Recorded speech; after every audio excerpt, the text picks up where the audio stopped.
شہباز قلندر کو بھی ظاہر ہے کہ بشارت ہوئی تھی، اور ان کی پیدائش کے بارے میں، ان کے پیدا ہونے سے پہلے ان کے والد گرامی نے خواب دیکھا تھا امام حسین علیہ السلام کو، اور امام حسین علیہ السلام نے ایک سفید رنگ کا شہباز ان کے والد کو یہ کہہ کر دیا تھا کہ لو، یہ ہم تمہیں ایک شہباز عطا کرتے ہیں۔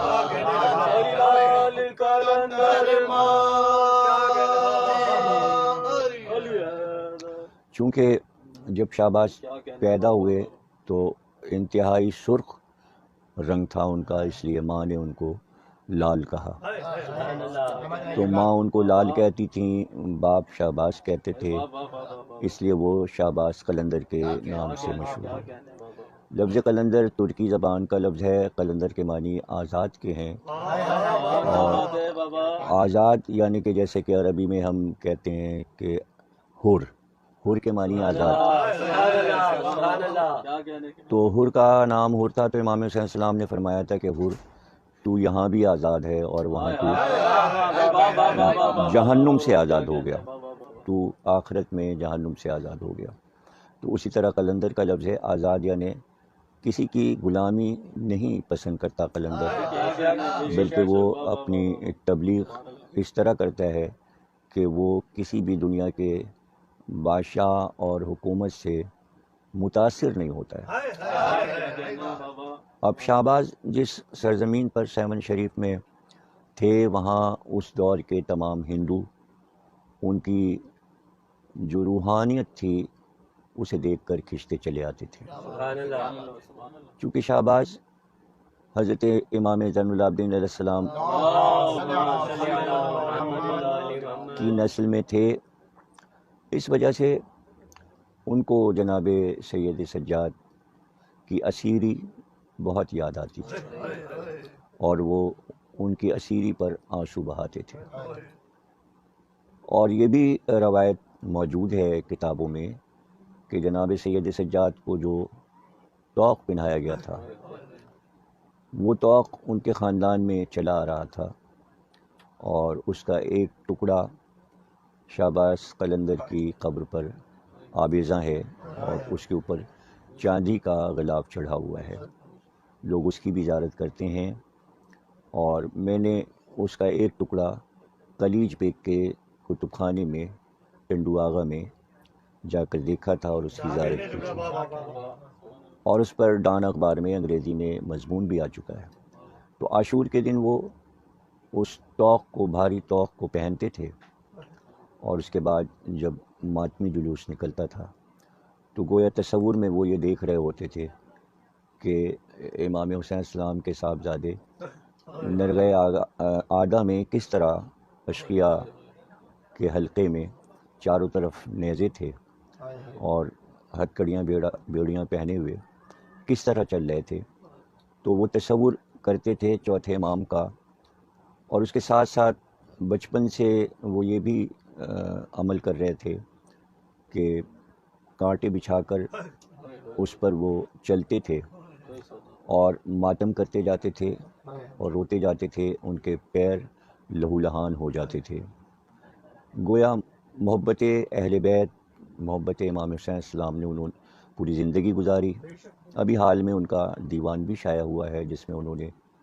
بہت شدت کے ساتھ ولایت علی اور مولا علی کی شان میں اشعار کہے ہیں، اور اس کا ترجمہ بھی اردو میں ہو گیا ہے۔ اگر وہ لوگ پڑھیں تو اندازہ ہوگا کہ وہ مولا علی کی محبت میں کتنے ڈوبے ہوئے تھے۔ بہرحال انہوں نے یہ کام کیا کہ آج پورا سندھ عمدہ چلا آتا ہے ان کے روضے پر۔ میں جب بھی گیا ہوں سیمن شریف میں شاہ ولایت کے مزار پہ، میں نے بے انتہا مجمع دیکھا ہے، اور جتنے بھی صحن ہیں وہ ہمیشہ میں نے بھرے ہوئے دیکھے ہیں۔ اس کے ساتھ ساتھ مزار کی جب نئی تعمیر ہو رہی تھی، اس وقت وہاں کے گدی نشین نے مجھے دعوت دی تھی اور مجھے بلایا تھا، اس لیے کہ سیمن شریف سے ہی جڑا ہوا ایک امام باڑہ بھی موجود ہے، جس میں جناب سکینہ کی شہادت کی مجلس بہت زور شور سے ہوتی ہے۔ وہ مجلس پڑھنے کے لیے میں گیا تھا، تو اس وقت میں اوپر بھی گیا تھا، گنبد تک گیا تھا، اور گدی نشین مجھے لے کر گئے تھے، میرے ساتھ کراچی کے بہت سے افراد تھے، اس وقت صحن تعمیر ہو رہے تھے، گنبد نیا تعمیر ہو رہا تھا، اور ذوالفقار علی بھٹو کے دور میں ایران کے بادشاہ نے سونے کا دروازہ بنوا کر ایران حکومت کی طرف سے شہباز قلندر کے روضے پر پیش کیا تھا، اور ذوالفقار علی بھٹو جو کہ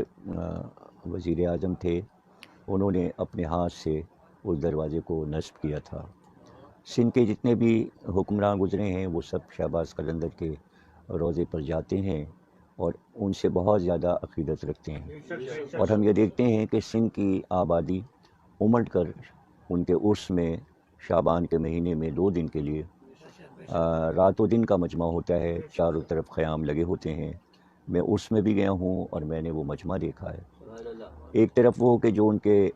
قبر کے گرد مجمع ہوتا ہے، اور دوسری طرف ہم یہ دیکھتے ہیں کہ بے انتہا ماتم ہوتا ہے اور سینہ زنی ہوتی ہے، ماتمی انجمنیں جاتی ہیں، اور سب سے بڑی حیرت یہ بھی ہوتی ہے ہم کو کہ سندھ تو ان کا عقیدت مند ہے اور سندھی ان کے مزار پہ شدت کے ساتھ جاتے ہیں، لیکن ان کے عرس پر پنجاب سے جو بسیں بھر بھر کے آتی ہیں،